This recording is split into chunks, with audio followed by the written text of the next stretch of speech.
Casey discovered a badge on the table. Curious, she prepared to pick it up. With a gentle touch, she was surprisingly transported to a future world, instantly startling her. Seeing the people around her looking at her with puzzlement, Casey had no choice but to pretend to be calm. Looking at the badge that had fallen to the ground, she touched it again and instantly teleported once more. Rising from a wheat field and looking back, she saw a tall city in the distance. Casey curiously walked forward but bumped into a wall, causing the badge to fall from her hand. The boy across from her wanted to help her pick up the badge, but Casey, afraid that her secret would be discovered, hurriedly stopped him. She then wrapped the badge in a candy wrapper. On the way home, Casey carefully studied the badge. Excitedly, she asked her father to stop the car and took out the badge, asking him to touch it. However, nothing happened. Her father thought it was a prank. Casey thought there was a problem with the badge and touched it again with her hand. The next moment, her body was flying in the air. Casey wanted to tell her father about the situation loudly,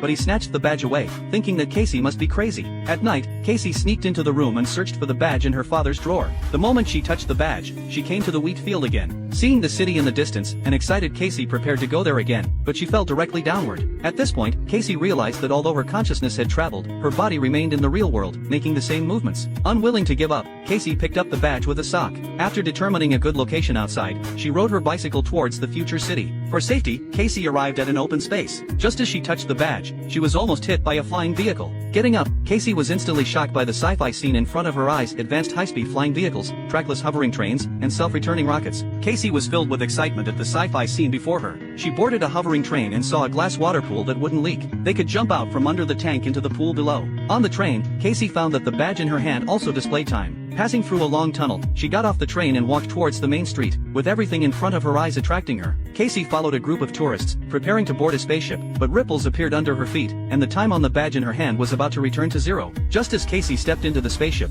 she returned to reality, finding herself already walking into the lake.